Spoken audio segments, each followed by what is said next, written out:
Hello, and welcome to episode 402 of the Crate and Crowbar. It is the 28th of July, 2022. My name is Chris Thurston, and joining me this evening is Alex Wiltshire. Hello, Christopher. How are you? Hello, Alexander. Is your full name Alexander? It is. Is your full name Christopher? It is. I know it is. Yeah. I know it is. You knew that, yeah. You've been calling me Christopher in a slightly parental way for 10 years, I think. So I'd never braved the opposite. I'd never pushed in the other direction. I felt very parental for 10 years. I'm tired of being parental. In fact, right now I'm not very parental because my family has gone on holiday and left me at home to look after the dog. So I suppose I am still parental because I'm looking after an even more an animal that needs even more care than a child. Is that true? I mean, he stole a pita bread, and I had to pick up his shit twice today. So I'd say, yeah.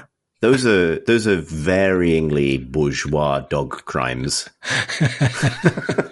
He is the most bourgeois dog you've ever seen. I mean, obviously this is me saying it, but Roddy, which is his name, he's a very beautiful dog, Chris. He's a very stylish dog. He's a retriever. But he's not a normal retriever.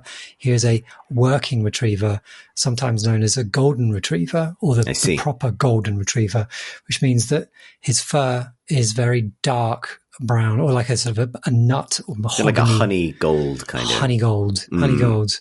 And he's got this regal ruff, but his fur isn't particularly thick. It's very, very slim. He's an extremely bourgeois dog. Yeah. I enjoyed that vivid description. I feel like we should, I mean, maybe this is the episode for it, but we should vividly describe animals we've seen. This is the episode for it. It is. It very much is. Trying to think if I've seen any particularly good, regal-looking dogs. I saw a dog today wearing one of those little vests that say nervous on it, which always makes your heart ache, you know, when it's just a dog, particularly when it's a dog that looks like it's seen some shit. And you're like, yeah. Checks out. I agree with your vest. And it's bitten me because I was nervous.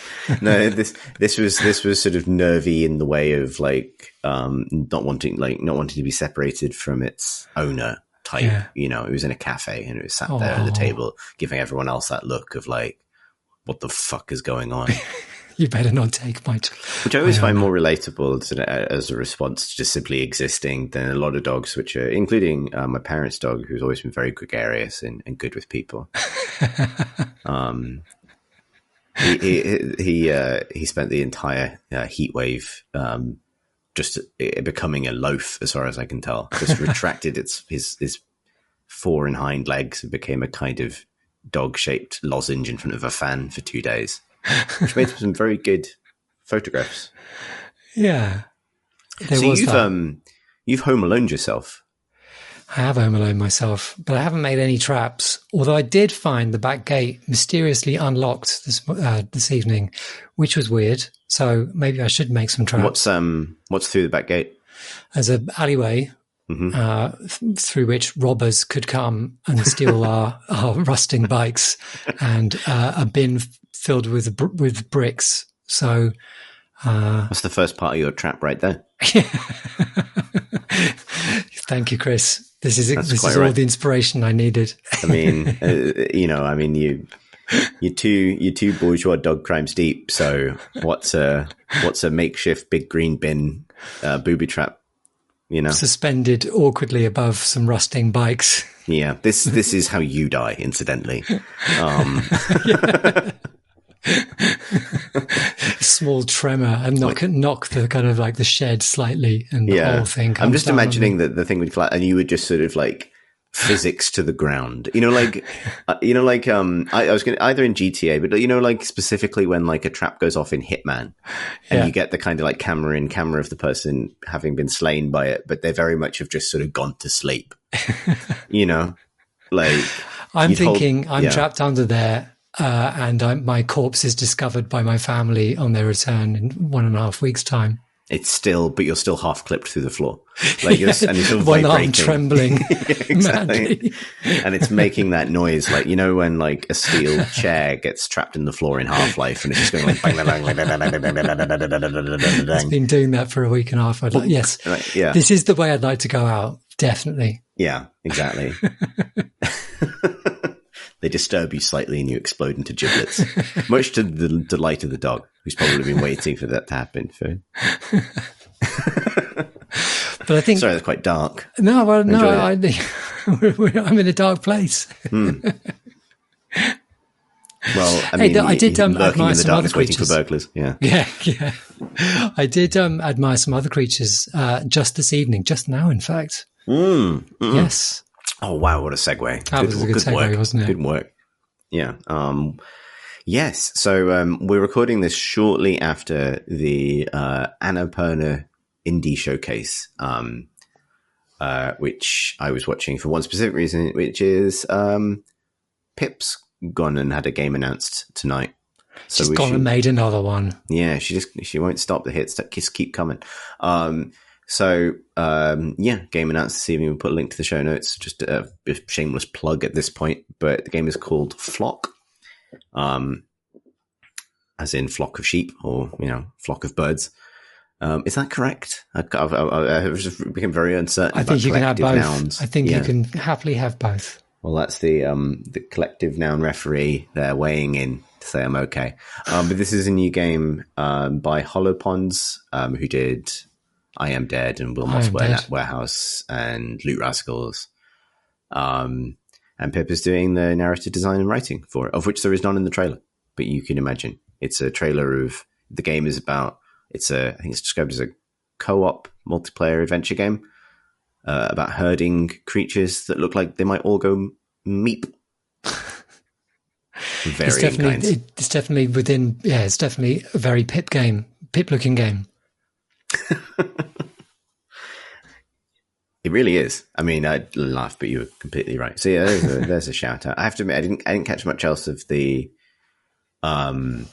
showcase, but I have a suspicion this is going to be quite an Annapurna episode. It is. Yeah. I feel like I'm dancing around the game that we've both been playing. I just wanted to say on Hollow Ponds, I just wanted to note that I really like that developer. I really like Ricky Haggett and one of his heads. I've not met Dick Hogg, but I understand he's lovely too. But I Am Dead it's a lovely game too. Lovely story game. And Loot Rascals is a lot of fun too. Wilmot's Warehouse. It's lovely, lovely games. What a good track record. Indeed. But the Annapurna special that we've accidentally made this episode will be extended. Yeah, indeed. Well, you've been playing before we get to the game that we're going to talk about. Why don't you tell us about Far Changing Tides? Yeah. Did you play? Far Changing Tides, which has been out for quite a while now, or at least a few months. But I finally got around to playing it, and I've been really enjoying it. I really enjoyed Far Lone Sails, which was the developer Okomotive's previous game. Which Far Changed Tides is very much a sort of a follow-up down to some similar kind of beats in the game, but like in the way that kind of it progresses. But I really like it, and it's both these games have you, and if you don't recognize the name, you probably recognize the image of the classic image of this game, which is a large vehicle which takes up most of the screen in a kind of a watercolor, washed out color environment. And this fantastical, huge engine of a vehicle is going from left to right along it through this environment. It's one of them going from left to right games. But this one, although you start out as a little fella, going from left to right, you eventually, you'll get into this great big vehicle and you will drive this vehicle. And in Far Lone Sails, it was a large car thing with a single massive great wheel. In Far Changing Tides, you guessed it, It's a plane. No, it's a boat. Shit. Big kite. Oh, fuck. It's a big boat. It's a big old boat. And rather neatly, Far Lone Sails is in a world where the environment you're going through is a dried up sea. You get to experience the sea in Changing Tides. I don't know whether the games are narratively linked. Who knows? Who cares? Someone does. I just like driving the big boat. Mm. And yeah, what's really cool about the way they make you do it is that it's all very physicalized. So you're always just a little guy. You never take direct control over your big boat. You are instead learning how to run this thing. So initially, you have to figure out a little physics engine-y puzzle where you get on board this thing and there are a number of buttons to press. Mm-hmm. And you realize that one of them, kind of unfurls this mast, or this mast kind of folds outwards or folds upwards, and then you realize another one is a button, not a button. In fact, you can hold and pull on a line. And then you can know that you can hook it onto something, and then it unfurls an actual sail. And then there's another bit where you can change its angle and therefore catch the wind. And there are all these lots of very interactive, very physicalized interface really to the controls of this great big boat. And then soon enough, of course, you're sailing along and there's sort of like a low hanging rock. And if you didn't, put the mast down in time, it breaks and you've got to fix it and things. And there are lots of kind of very naturalized puzzles or situations to deal with. You've got to keep an eye on what's going on as you're going around. And eventually you don't need the mast so much because you'll get an engine. So now the whole another system or sort of engineering, I suppose you'd call it, set of engineering things to learn about how to power this thing and keep it powered and keep the engine running. It's super charming, and it's really, really similar to Far Lone Sails, which is sort of the same sort of thing, but for a boat. And the sound for a car thing, sorry, but the sound is amazing. It's just everything clunks and clanks, and there's lots of things to hear, lots of feedback about what's happening delivered through the sound design. But also the music is really good. I haven't finished it yet, but if you had been hanging back on Far Changing Tides, I recommend you jumping in because it's a good game.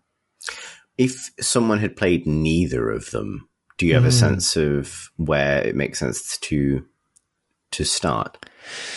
I would probably go straight for Changing Tides. I think Far Lone Sails is a really good game, but I think that they were students when they started out on the project. And I think it's a very beautiful looking game, but I remember that it was kind of just technically a bit kind of sort of little bit janky here and there. The way that the sort of your character would kind of jump around and sort of crest things, and it just didn't have that polish to feel. It was very charming for that, I think. But I think that Far Changing Tides has benefited from their, more experienced, probably a bigger budget, the next tier of technology and whatnot. So yeah, I'd probably go straight for Far Changing Tides. Do you think and then I guess ask a reverse question, like if you had played the first one, is it sufficiently different to kind of re-engage you in what sounds like, to me at least from hearing you describe it, quite a similar premise? Yeah, so I mean, because there are enough different things in this one to be worth exploring, and it's been maybe 3 or 4 years since I played it the first time round anyway. Mm-hmm. So it's nice to go back. It's often nice to go back to play a nice thing again, and it's even better when it's not quite the same. If you've recently played Far Lone Sails, I think there will be quite a lot of stuff that feels quite different. So, for example, there is a thing that happens in, I don't really want to spoil it, but there's a thing that happens in Lone Sails, sort of, which is kind of quite affecting, I suppose. The game kind of builds you up and you sort of start to feel, yeah, I know what's going on now. And then it sort of pulls the rug from underneath you a little bit, which is probably too oblique a description for even people who have played it. But what I'm saying is that the Changing Tides does the same thing again, which I thought, oh, okay, they're doing that again. But then the games, I think it's always interesting when games do, let you feel a bit powerful and then take away that power. And I think it just about gets away with it. It does handle it slightly differently. But I don't know. I don't want to speak for anyone. I'm just having a nice time, Chris. I'm pleased for you. I just figure speaking at least somewhat for somebody is part of the medium in which we're currently engaged. Indeed so. It's a good question. It's a very good question. Thanks. Appreciate that. Cheers, mate. Yeah, you're welcome. I'm welcome. We're both welcome. We're all welcome. And you, dear listeners, are welcome. Excellent. Well, in that case, shall we just talk? Because basically, here's the thing. We basically both played the same game. That game is Stray. The fucking cat game. The cat game. The cat game what everyone's talking about online. The cat game du jour. The latest animal game to whip Twitter into a frenzy. First it goose, now it cat. Indeed. What is next? Probably, if Pip has anything to say about it, more cat. But we should talk about it. So I have, this is an Annapurna game by Blue 12 in this case. Stray is a 3D cat platformer set in a cyberpunk dystopia, kinda, I guess. And it is certainly it's been extremely well received. So I've finished it. It's not a very long game. So much so that I played it on PlayStation, but it has an achievement for beating it in less than 2 hours. And I think that would be doing it a fair clip to make it in that time. Yeah. But it probably didn't take me longer than 4 or 5. How about you, Alex? Have you finished it? You've played the whole thing, or? No, it feels like I'm in the middle, like the little sort of, I think I'm just over halfway actually, because if its collectibles are evenly spread through the progression, I'm just over halfway. They pretty much are. So yeah. Then I know where I am. Cool. I think I know where you are as well, because I remember that moment I was like, it's about halfway. And indeed, listener, it was. So I guess I'll give an overview of what the game is. So it is effectively a narrative-led puzzle platformer, basically, but not of the kind of twitchy platformer kind of the, it's a game where you effectively determine the right logical series of hops and moves to traverse series of obstacle course environments, basically, intermixed with some object finding, puzzle solving, some stealth, particularly later on, and some sort of timed sequences, chase sequences, that kind of thing. Yeah. And the reason that the game has sort of lit up people's imaginations quite as much is, I would say, twofold, but one of them is way bigger than the other one. So I'll go for the smaller of the two, which is it's a genuinely really nice looking game. Really beautiful environments, very expressive characters, which we can talk about in more detail. The robots of varying kinds that you encounter. Great music, sense of atmosphere. But the main thing is you're a cat. You are that's a cat. It. That is the game. You are a cat. And at the beginning of the game, you find yourself, you slip and fall and find yourself separated from your cat friends, tumbling from the kind of overgrown sort of industrial post-apocalypse that you explore with your cat friends at the very beginning of the game, and cast into the depths of a kind of sealed kind of subterranean city, effectively, which is kind of occupied by robots called companions, which were once the sort of, kind of like helper robots, but now they are civilization basically down in this place.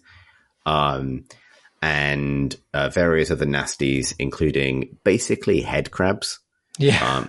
These little creatures called zerks, which will run at you and latch onto you and kill you, which is quite alarming. And that has to be kind of avoided, and there's various other gameplay kind of mixed in.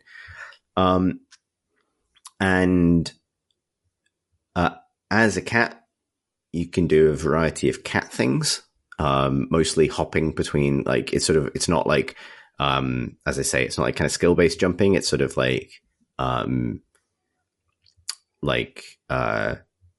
what's the best way to describe it? It's like you're pressing X or something to leap to particular ledges as they are highlighted. Like, it's very kind of intentional. Yeah. It gives certain things it allows you to jump up to from any particular place when you're in a certain range of it. That's basically how it works, isn't it? Yeah. And then, there's a variety of sort of ways to interact with the environment. As a cat, in a kind of fairly limited orbit, you can press a button to meow, which I imagine a lot of people will be happy about. And then very quickly in the game, you get paired up with a little floating robot friend who basically gives you a ton more stuff you can do, including basically talking to people. You were not talking, but your little robot friend will kind of do the talking for you, and therefore you can meet various characters. And tons of other stuff that I will talk about. Before we get into that, what are your... I will talk about my impressions of it and how I feel about it, but what are your top-line impressions of it so far, Alex? I've had shifting opinions, I would say.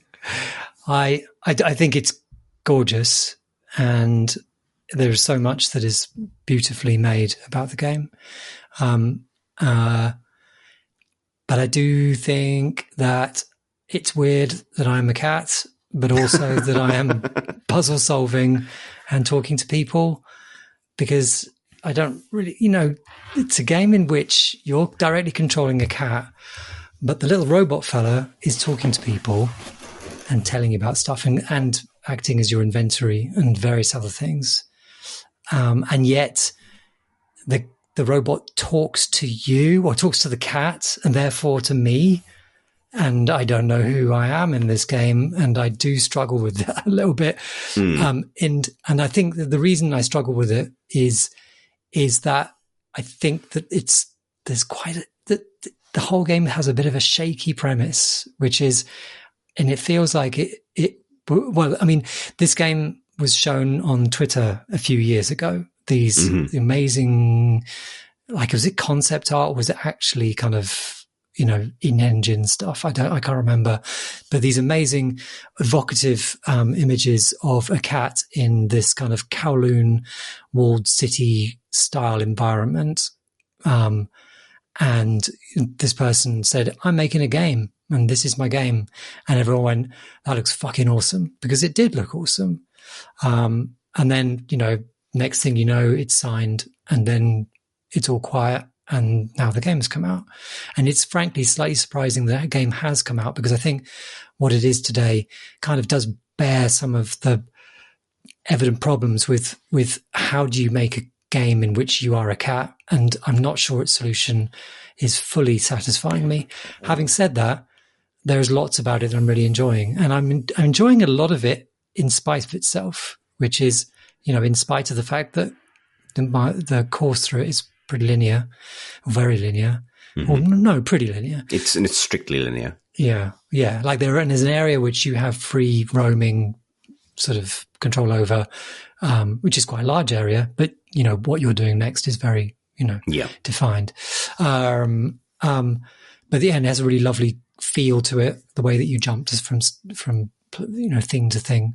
I'm also, and this is my last point before I let you talk, Chris, but I admire this game because never before has a game utilized air conditioner units and anti-pigeon spikes so thoroughly as a way of controlling and defining your movement through a space. That is true. I don't know if that's a category at the Game Awards, but it should be. It's going to be now. Yeah. Chris, So I agree.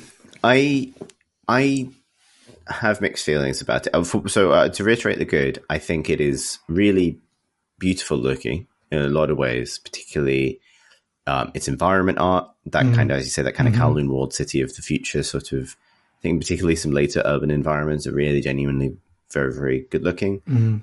It's robot characters who have sort of like CRT monitors for faces and this kind of retro kind of look are really, really well designed, really well animated. Beautifully animated. Beautifully animated.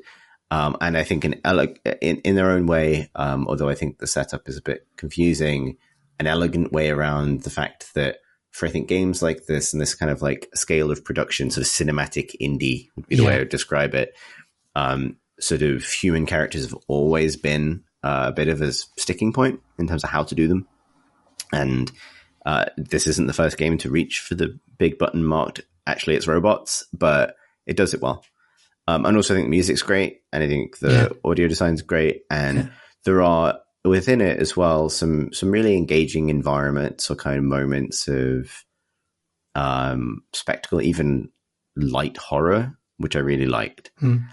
However, just another thing that I just remember that I really liked, like this moment when one of the robot characters asks you to follow them through the streets of their environment, and just it was such a beautiful thing. I was, you're controlling a cat walking very naturalistically next to this beautifully animated humanoid figure through these incredible looking kind of streets. And it really did capture something I've not really experienced a game doing before. Yeah. This sort of sense of, I don't know, I couldn't really put a finger on what it was. I was a cat, I was small, and I was walking alongside a character. It was very nice. Yeah, and I think it has those moments, and I think it is successful atmospherically, and I think it's very successful visually. And I think, ironically, this is gonna be the first of the blasphemous things I say. I think the cat is actually one of the weakest things about it visually, which is kind of nuts. But the reason for that is because it's it's photoreal, to some extent. And I think there are elements of it where it actually comes across as kind of a little stiff or uncanny compared to the kind of the characterful animation of the other characters in the environment, which I would describe as, as in it has a lot of personality. It's very expressive. I don't think the cat actually is. It's when everything's kind of threading together nicely, it is really nicely animated and it is very believable. But actually, I don't think it gels especially well with the story of the game. And more to the point, I don't think the game makes an especially strong case for why you're a cat. Now, that is the other blasphemous thing I will say, because it is the first thing people talk about. They describe it as the cat game, it's the cat right? Game. It's not a cat game, really. It's not about being a cat. It's a game about primarily it's a game about experiencing this sort of light cyberpunk story or the cyberpunk environment from an unusual perspective. In this case, the perspective of a cat, of a small creature. However, in terms of your participation in the game, it would actually make way more sense if you were a cat-shaped robot, frankly. Yep. And this is not to make a kind of boring narrative dissonance point at all.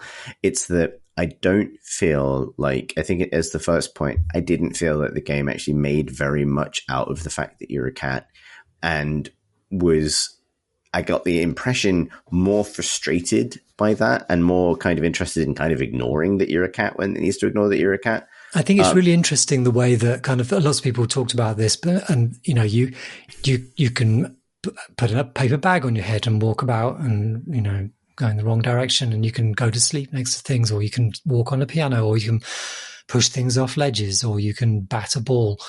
But they're so prescribed, these actions, to very specific places. Yeah. That, I agree. I totally agree. So that's what I was going to say. Basically, it's very superficial. And the way I would put that is, because the obvious comparison is Goose Game, right? And Goose Game is also pretty linear. It has pretty linear solutions to its problems. But what it has, and I think it's the really key reason for its success, I mean, it's also I think both this game is a big success for vibes, and I think Goose Game is as well, both in a slightly cynical sense from a kind of marketing point of view, also as a perfectly legitimate way to entertain people.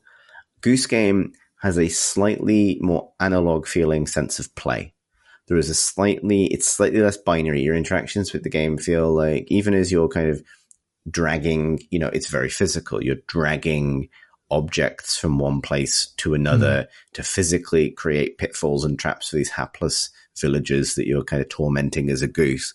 And even though the exact things the game wants you to do are fairly linear or fairly prescribed, your method of interacting with the world is very engaging, and if you feel very engaged with it, and it's very very engaged with what you can do as a creature of the sort that you are. In Goose Game, you can honk, and you have a big prehensile neck that you can use to kind of grab and drag, but that's really your interaction with things.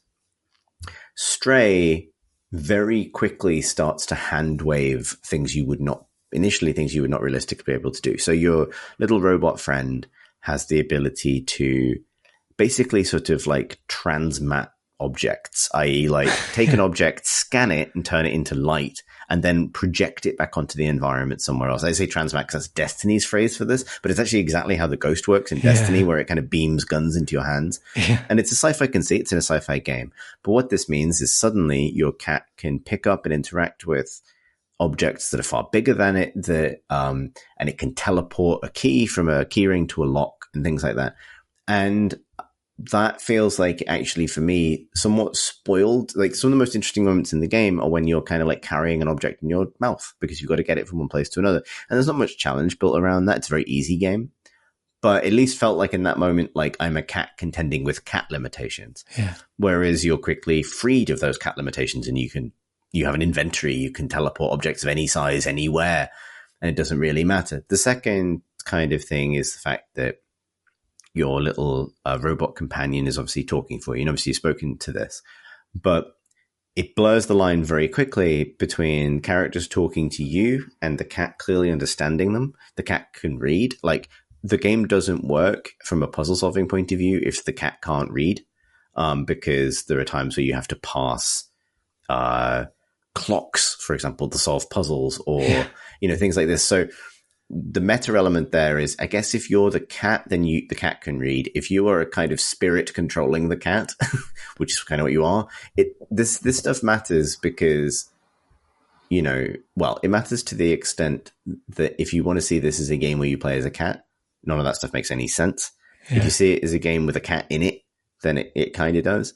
And then later on, as the narrative continues, it becomes very clear that the cat is motivated by the same things that the robot is, for example. As this mystery kind of unfolds, what's happened to shut down the city and what happened to the various robot companions and things that are living there, you take on their cause, and the cat is engaged in this cause. And even when given the opportunity to just be a cat, actively, pursues goals that are kind of pretty complicated ways of solving problems. And that means that you are, I think, I was going to say the most helpful cat that's ever existed, perhaps the only helpful cat to ever exist. Like, again, it's like, if you, and this, I'm not really meaning to poo it so much as to say that I feel like it's sort of a ostensible promise, a cat game, on what it actually is, the cyberpunk kind of puzzle adventure platformer starring a small character, are quite disconnected from one another. Yeah. And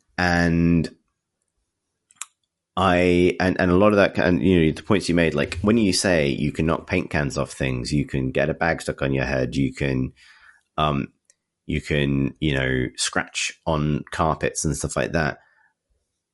It really sounds like a strong sell for the game, and I think it gifts very well. And there are little moments that kind of can be sort of snapped out, and I think it can be described quite romantically. But these are all really specific binary interactions that often have no knock-on consequence beyond the doing of them in that moment. Yeah. You can like trip the occasional robot by getting in the way and things like that. But again, it's kind of canned animation. And I think what I began to really feel was the emptiness of this was when I realized that, like, it's when the achievements list gives things away. But really, there are no consequences for doing any of this stuff beyond if something is a relatively rare interaction, you'll probably get an achievement for doing it. And if something's not rare, you'll get an achievement for doing it a certain number of times or once in every part of the game or something like that. Yeah. And for me, from a design point of view, that's a sign that like there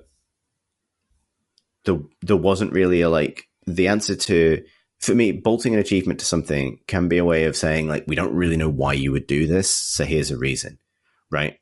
So for example, there's an achievement for, rubbing up against the legs of 5 different robots. And when you do this, the robot will look at you and make a noise. It affects nothing to do this. Yeah. And what I'm not asking for is like complicated branching narrative based on which robots you befriend or something like that. However,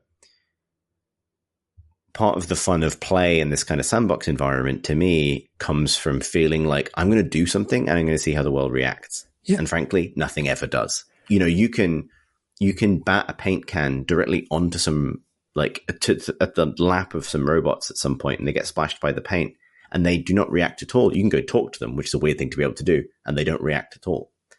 And that takes it away from and this is why I'm talking about that kind of that comparison with Goose Game. In Goose Game, most things you do get big or small reactions, even if it's just an analog thing in that moment.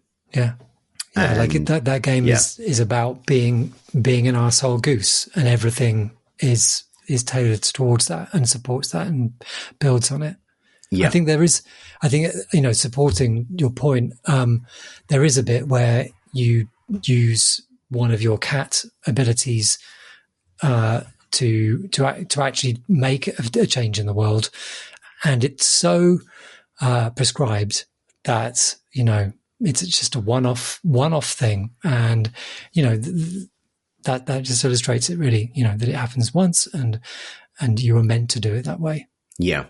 There's an example I would give is you can scratch on things, and there is necessarily there's an achievement for scratching at least one thing in every chapter of the game, but only occasionally does it actually do anything. And an early example is you scratch on a door to get someone to open it for you. Really basic example. Yeah. But that doesn't work in any other context, including other doors you can scratch on. It doesn't achieve anything other than, if you're playing with the kind of, I can't remember what they're called in the PS5, the kind of variable, the triggery. The triggers, what are they called? The kind of haptic figures. Yeah, the haptic feedback for that is pretty cool. But it's very, very, very shallow as an interaction. Yeah. And I honestly found myself quite bored because really, I'm not getting much out of this.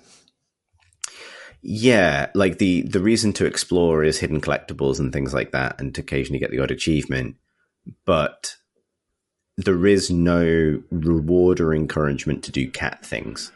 And at risk of sort of backseat kind of tinkering with it, I feel like the idea of experiencing kind of unusual society, or in this case, this kind of post-apocalyptic society from the point of view of a cat is a really potentially interesting one. But what I almost wanted was parallel plots to follow. So for me to have my own cat motivations to do whatever it is that I'm doing. But for me, the player watching this happen, to also appreciate and take in the story of the world that this is happening around this cat. I do not expect the cat to give a shit about any of it.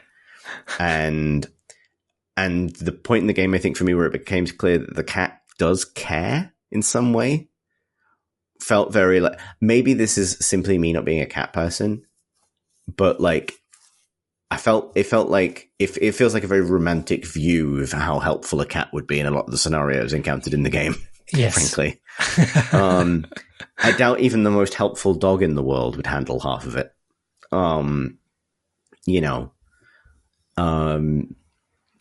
But to the other point, for as much as I think it has a lot of successes atmospherically and it really is a beautifully designed world, I also, to be honest, didn't really enjoy the story. Yeah. And I think the writing is quite sparse and dry. Yep. There isn't a very strong sense of character. There isn't a very strong sense of personality in what's being said. Even though I think the visual designs of the characters are often quite, interesting. And by the end, honestly, it had largely lost me. It had strayed into some pretty familiar territory, and I didn't. Even as short as it is, by the end, I really didn't find myself particularly compelled to find out how it's going to end. I have obviously finished it, but yeah, it felt like a bit of a missed opportunity to me. So I appreciate this is all very negative. I would honestly I would still play it for the feel of it. Yes. I think there is a kind of uniqueness to it, and I can after it's when I find myself really at odds with, I think, the critical reception to a game, like having, went on Steam and I'm reading it's got overwhelmingly positive reviews on Steam, people really, really enjoying it, and specifically praising things that just did not work for me, like being a cat or the story, as the main reasons to play it. And so I kind of want to caveat what I've said with, like, genuinely, it seems like people are getting a lot out of this and it just hasn't worked for me at all. But I would say that I did feel like I got a really strong sense of missed opportunity from it, and not in the ways that I would expect to be out of scope for a game like this. Like, I'm not expecting the kind of free roaming, emergent interactions that it sort of gestures at sometimes in its open areas. I think that's probably a bit unrealistic, but there is a real paucity of things to do. Yeah. And that feels like the biggest missed opportunity. Yeah. Yeah. I completely agree. I think, I was still, I think that all of the things that are actually keeping me engaged, I think I'm persevering with it because I want to see what the next environment looks like and this atmosphere. And you mentioned that the Zerks are like head crabs. There is a real Half-Life 2 feel to a lot of the environments, and it's not just because the kind of the color they use for the kind of the sort of substance which is kind of invading the environments. This kind of weird kind of orangey fleshy stuff is fleshy orange stuff looks really similar to the stuff that's in Half-Life Alyx, and the head crabby things as well. But also, it's capturing of day-to-day flotsam rubbish and the accumulations of kind of modern life, or sort of cartons and rubbish and things in corners. It really captures that really well. It's astounding that a small team has put it together, frankly, because a lot of environments you run through quite quickly, and so it's actually quite a lot of real estate that's being made for the game. But and I often sort of feel, oh shit, I just ran straight through it and didn't really kind of observe any of it. What a waste. But there you go. So I'm playing for that. But along the way, it is giving me new things to do. There's like that puzzle solving that you mentioned. And, it'll mix it up. You learn this behavior, this thing that you did to deal with this threat. Now you've got a slightly different environment to use that skill in a different way. That stuff I enjoyed. But then again, it's simply because I was surprised that it had given me something fresh. It might well have been, actually, rather than me sort of thinking this is great. It does. Oh. So it does. You're right. Like, it does have, it has the Half-Life structure of giving you a new, some fundamental things about the jumping that are kind of consistent across the game. And then it'll give you a new toy for an environment, and it will just last for that environment, right? Yeah. You'll solve puzzles with that thing and it'll shift, and the nature of the challenge will change as well. And it's a good structure, right? Like, it's really tried and true. What I found is nothing it did surprised me. Yeah. And nothing it did was especially connected to being a cat. Yeah. Oh, yeah. No, it's like, it's all outside of it. And, the smallest change to the storyline that, you're a sort of Blade Runner style animatronic cat, that would have fixed some of these issues, because your relationship with what this thing is, would change. And But yeah, no, absolutely. And, it's not surprising, and it's by no means, this sort of offering you something new to do in an environment, and then, and now on to the next week or something else. This is nowhere near Nintendo levels of invention where, it's sort of like, hey, we're so full of ideas, we can afford to sort of just give you a few minutes of playing with this incredible thing. It is not like that.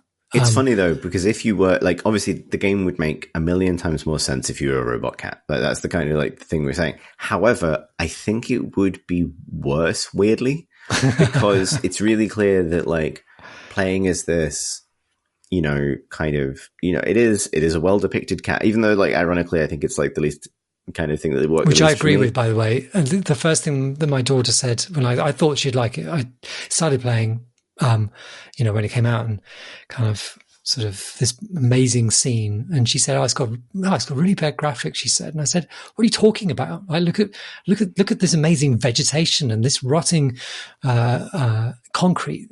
What are you talking about? It's got bad graphics. And she said, well, look at the cat. And yeah, you're right. It does not look quite right. It doesn't. It's, yeah. Anyway, sorry, I interrupted. Uncanny. An uncanny cat. Yeah, and catty. It's I think it's honestly like there's people like cats. This is the hottest take I'll ever have. People like and it's like it's just a charming creature to exist. The cat is my review of Cats. Pretty good. I must admit, I'm still surprised that it's as popular as it is. Steam, I noticed today that it's got something like 45,000, positive sort of reviews, and which is, I don't get that. Normally these things kind of, people get all excited about it, and there's a certain amount of kind of initial sort of like, oh yeah, brilliant, we love the cat game. And then like people say, yeah, but the cat game isn't that good. Because it's not, yeah, I don't know. Yeah, it's a really interesting one, I think. Because it's such a linear game. Like most games where people kind of really, really long-term get into them, they're really open, and offer freedom within them. And this one doesn't. I don't get it, Chris. I think... So something I believe, like, even though I have problems with like I've said, I'm going to reiterate it, I do think it's very successful atmospherically. Like, I don't think anything in it really stands up for scrutiny.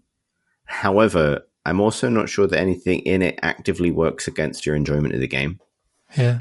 And so I think it bears a sort of, I'm trying to say this without sounding like a dick, basically, but I think it bears a superficial level of engagement incredibly well. Yeah. Yeah. And I think that is actually like a criteria for success. Like, and this is a little bit more inside the baseball, but like, I think if you're an indie kind of like, I think that is a success for it. Right. And I think that's something that I can see in like, it's going to try and carve out and identify this notion of cinematic indie, right? Where it's not narrative led in the sense that, a really strongly narrative game like Man of Firewatch might be or something like that, or Edith Finch, but is instead based on the kind of successful evocation of a mood, which I think is really key to a lot of fiction, genre fiction anyway. Now, I don't think it's enough. I think it would be a much more edifying game if it went a bit further than that. And like when you started to compare it to Half-Life, I realized how I would really happily, that world as depicted in like in Half-Life 2, for example, is so rich and compelling that you could be anything in it, right? And I would happily play a game where I had cat objectives in the world, just surviving or hunting mice or licking myself or whatever. And this kind of fascinating world was unfolding around me. That sounds great to me. For this, there's a desire to put you a bit closer to the center of the action, to tell a story through it. It didn't really work for me, but it's also pretty unobjectionable. It is not a hard game. Like, I think when you talk about like the way the reason the game's had the reception that it's received, I believe that the cat thing's fairly superficial. However, I think it's there, and it's quite, it's undeniable. There it is. It's a cat. You can't ignore it. And people's dogs and cats will find it interesting enough to pose for a photo in front of the telly, and that will sustain a whole kind of span of different kinds of engagement with the game. And also, it's not especially long. It's not very hard at all. It's incredibly strictly linear, so it's quite hard to get stuck. It has a built-in hint system. It's very smooth and kind of like fairly pleasant to play through. Like, I think I probably played through the whole thing in 3 or 4 sittings. And I admit I did stop because I got bored, really. But I didn't dislike it. And I got all the way through it, and I played. And I think these are successes. And I'm really trying not to down with faint praise. But I feel like it's not a mystery to me that it's achieved a lot for a lot of people by being accessible, atmospheric, good looking, easy to play. And I mean that not in terms of being challenge free, but being easy to kind of engage with. It's smooth. Yeah. Now, I am surprised that it's doing what it's doing at the price point it's at. And price is always such a tricky thing. How much is it on Steam? It's 25 quid, I think. And that it feels like, I mean, the question of, so for example, I have the silly new PlayStation Plus for PlayStation, right? Yeah, me too. I'm finding it, because personally, I'm finding like I'm not interested enough in playing new like AAA console games that I will pay £65 when they come out. But like between Xbox Game Pass and that, it's like it's like the cost of 2 full price AAA games over the course of a year to get most of them eventually. So that sort of works for me. Yep. Anyway, so so Stray is bundled with that on PlayStation. And so for me, it was like a perfectly enjoyable 4 hours that I didn't think was perfect, but I'm not like kind of, upset by. No. As part of this service I'm paying for. And if we wanted to get into that subject of like, it would actually be, it feels like the ideal thing to roll out onto these services because of the way that those services incentivize game development, engagement, the kinds of experiences people are looking for, where if your rolling subscription generates 2 meaningful 4-hour experiences in a month, I'd probably be pretty happy with it. Yeah. Right. It's also the kind of game in terms of its scope, budget, and so on that I can imagine doing well out of a model where there's a front-loaded fee for the developer, so they're not quite as tethered to sales, etc. Right? This all makes sense to me. It feels quite compelling.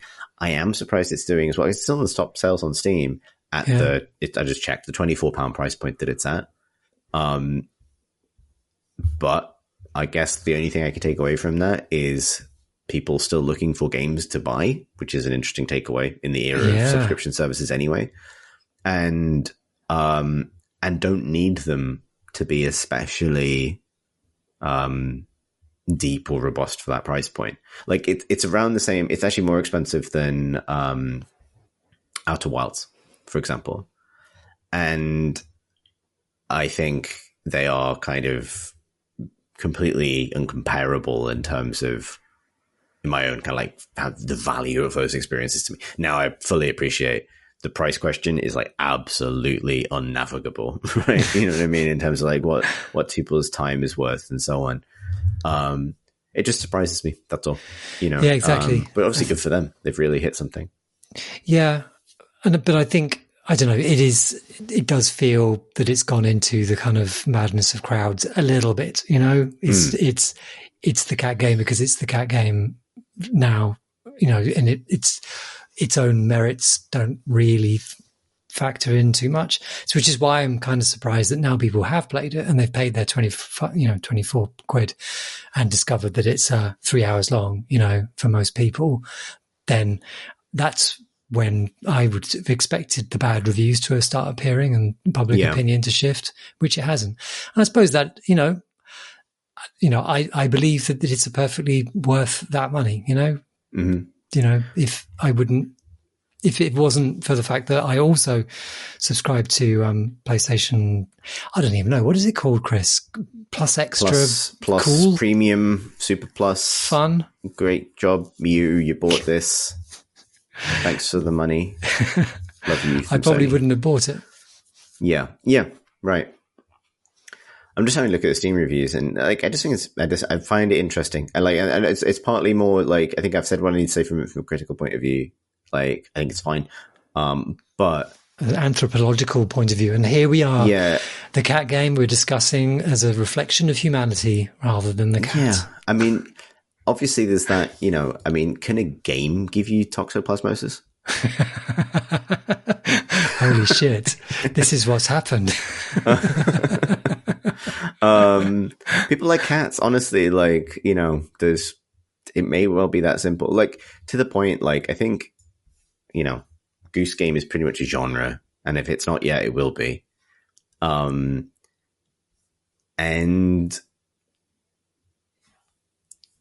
they done the thing. I will say it's interesting because obviously this has been a phenomenon that's been around for a while, right? Like it definitely fits somewhere at the intersection between sort of like prestige feeling, very smooth, very accessible, very good looking, big budget indie, the kind of cinematic indie thing, and the endless sort of social media potential of like Goat Simulator on the opposite end of the spectrum. Yeah. And like if you think of it to kind of recontextualize like the decade in animal games, think of like Goose Game as effectively like an upmarket Goat Simulator, right? Like where one is sort of kind of Gary's Mod adjacent physics nonsense with a funny screaming goat in it. And the other is a far more artfully created, and I mean this genuinely, a far more artfully created and crafted kind of experience, but with a similar premise at its heart, which is people like funny animals. Yeah. This feels like the same thing pushed in a more serious direction. There's obviously, more of these games coming, frankly. Like, I've avoided the cat in the room here by saying, Pip's working on a game that's in a similar space, obviously. In this cat game. And so, there's sort of, I would just expect to see more things like this. And honestly, like, as much as we've kind of, yeah, exactly. As much as we're kind of like questioning its kind of continued success, because like almost 50,000 reviews, this game's done extremely well. And if people are kind of feeling overwhelmingly positive about it, that means they're not regretting the money they spent on it. So great, like I can think of far less deserving recipients of that kind of success.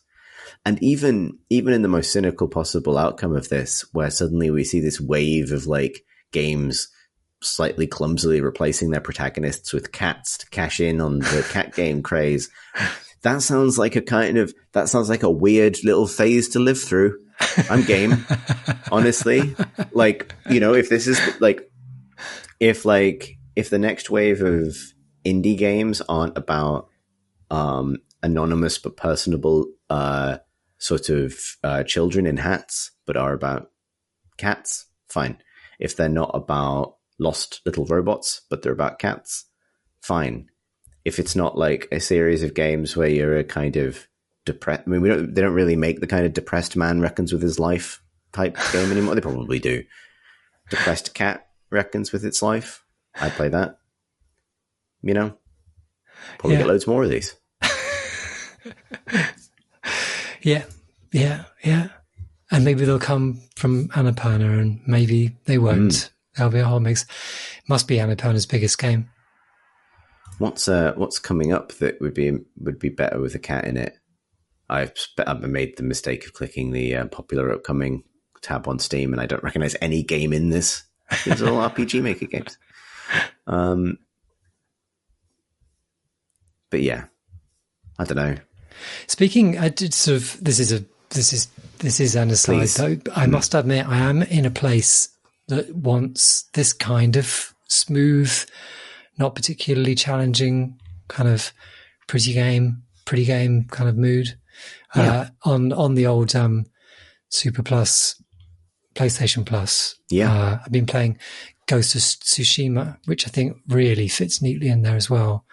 Lovely looking, very smooth. The way that you kind of open the menu and go out of it, and the way when you call the horse, it appears with just the right length of delay, and the way that you kind of turn to it and jump on and then scooch off into the kind of beautiful environments, and the fighting is just the right level of kind of challenge where it feels good, but it's not beating me around the head.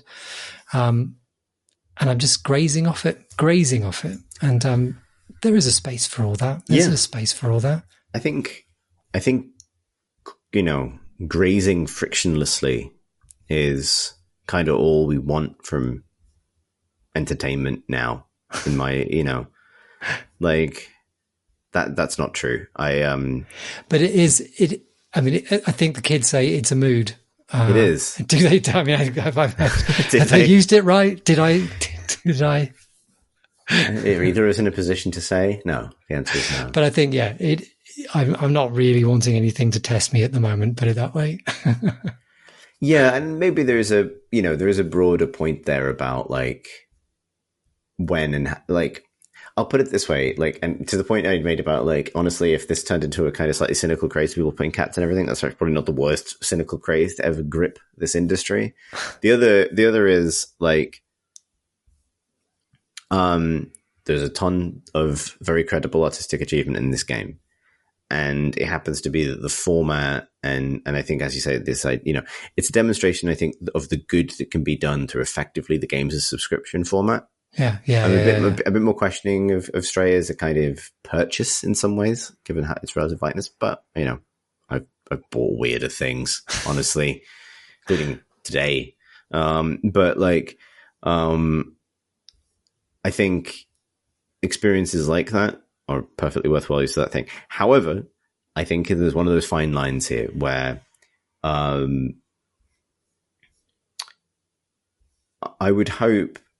what I would hope is that the real kind of X factor in this game's success is that the cat game label is being backed up with something artistically credible. Even if, in my assessment of it, the two things do not actually marry together very well. I think people are kind of coming in for one thing and benefiting from the other, and therefore it's working for people. I would hope that a game that was far thinner in terms of its kind of artistic credibility, its message, its art direction, those kinds of things, would not be doing as well, cats or no cats. Yeah. And that is kind of like what I'd hope to get out of it. And it's a bit similar to kind of like, I don't know, the effect on prestige TV of the era of streaming, right? Where it's like, there's certainly a cynicism to, I don't know, Netflix or Amazon Prime TV or whatever in terms of what gets made and the kind of algorithmic impact of things. For what it's worth, this does not feel like a game that's a product of an algorithm. But I can see the kind of concern that may be where we're heading, particularly if the money in indie is all wrapped up in kind of making things that are kind of friendly to these subscription services. But I can also see the benefits in kind of finding ways to support shorter form, lighter, smoother experiences that don't need to be infinite engagement factories, those kinds of things. And I will say that as someone who otherwise basically just plays infinite engagement games, it was nice to finish something in a couple of sittings. It was. There is something. And I'm really wary of that take because I find that it comes up all the time now, that kind of like, whatever happened to finishing games? Yeah, which are almost always written by older people who often have kids. Yeah, right, and are tired. Yeah, hey kids, haven't home isn't it alone great? themselves. Yeah. But yeah, and because the other thing, like, because I remember, because now that I have the PlayStation Plus thing, I've been kind of enjoying just downloading games I've missed or whatever, or like, I have a combination of PlayStation Plus and much faster internet than I used to have. So, pulling down a kind of 30 gig game is not going to take very long, particularly to get to a playable state. Sort of like I can leave that going and, wander around pointlessly for 10 minutes and I'll come back and it's playable. But I decided to play, I had this weird craving to play Injustice, the DC fighting game. I have nothing to say about this, but I decided to play the second one. Yeah. I played the first one quite liked it, and I like NetherRealm's fighting games, and I had this craving to play it. So I downloaded it because it's free on that service. Yeah. Well, not free. I paid for the service. And I played it, and I was like, yep, this is exactly scratching this itch. But that game, for example, they bolted a really deep and wholly, I think, completely superfluous loot system to it. Oh, So really? you can Did like, they? yeah, so you can like, unlock like a loot box that contains some new gloves for Batman that increases the power of his Batarang by 4.5%. And this is a fighting game, like a 2D fighting game.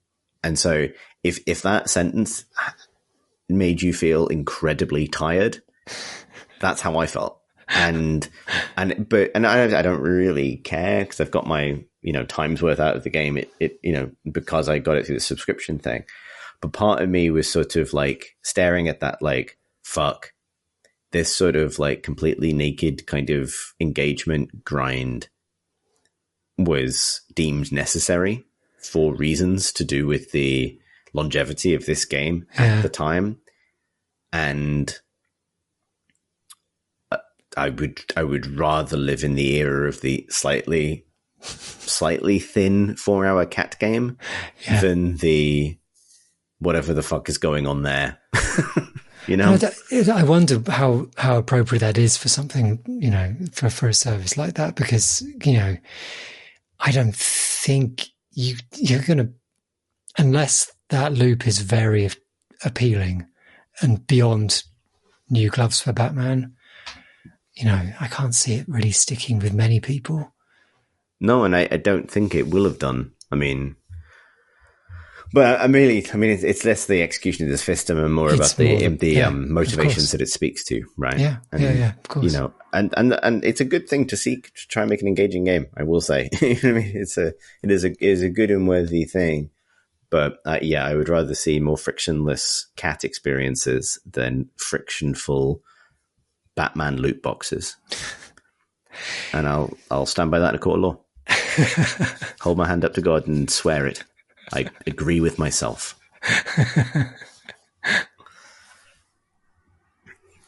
Sure, I've spent a lot of time talking about cat. But we didn't talk about cat very much at all. And that was the true message. Was it? I don't know. I spent a bit of time talking about the cat. You can press circle to meow. I pressed it a lot, and I got the achievement, but mostly because I was trying to get the dog's attention. He was staring at the pita bread in the kitchen. I was trying to get him out. Are there not other ways to summon your dog's attention?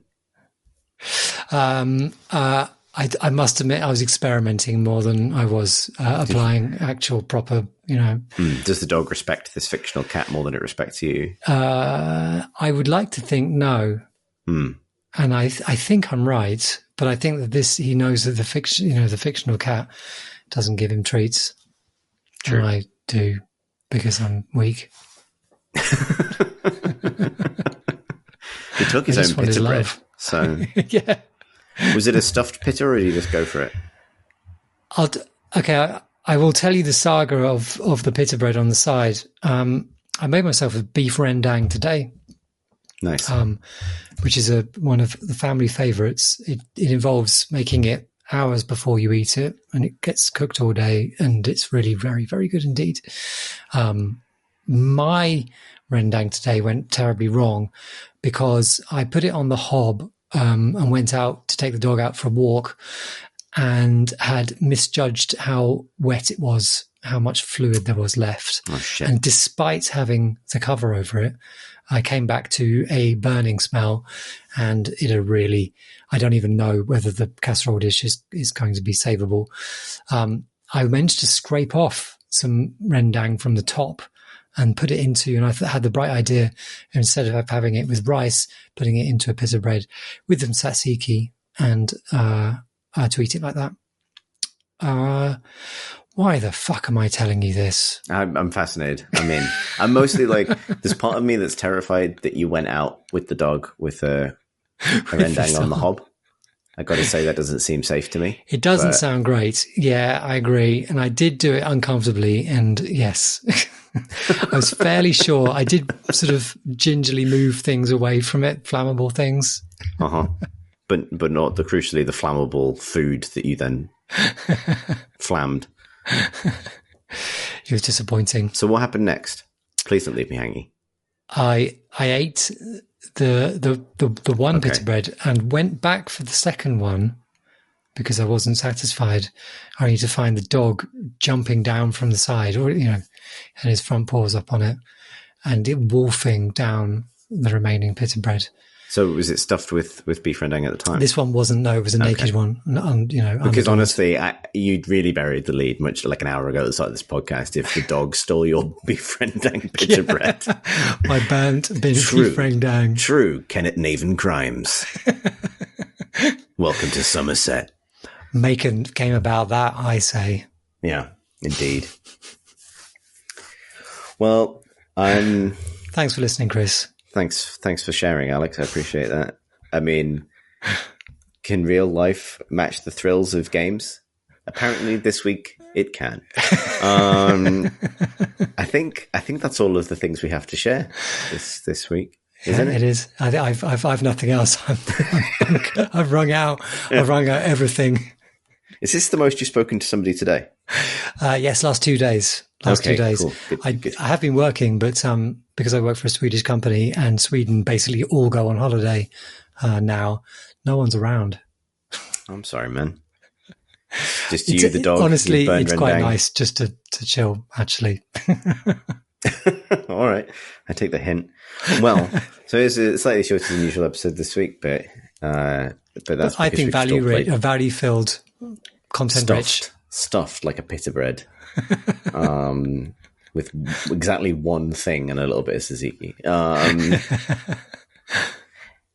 Anyway, thank you for listening. If you'd like to find more podcasts like this one, you can find them at crateandcrowbar.com, which is where you'll also find a link to our Discord server where you can discuss podcasts just like this one. This episode is available on YouTube. You might be listening to it on YouTube right now, but in the event that you're not, you can find such things on youtube.com/crateandcrowbar. Thank you to everybody who supports the Crate and Crowbar Patreon, keeps us in beef and pita breads and other forms of sustenance. You can find out more about the Crate and Crowbar Patreon at patreon.com/Crate and Crowbar. I feel like this outro is going rather well so far. It's very good. Thanks. I'm keeping my mouth shut. I appreciate it. Not that, I mean the compliment. I fucked it up now. What else do I normally say? That's pretty much it, isn't it? I've been Chris Thurston, and I've been Alex Wilshire. Yeah, and I guess I feel like I was quite mean about the cat game. It really is very good looking. You should. It's a smooth experience. It's a smooth. And if you didn't pay for it, or you did pay for it alongside many other things, you might get something out of it. We've come in hot and we've left burned. Goodbye, everybody. Thanks for listening. Thanks for listening, everybody.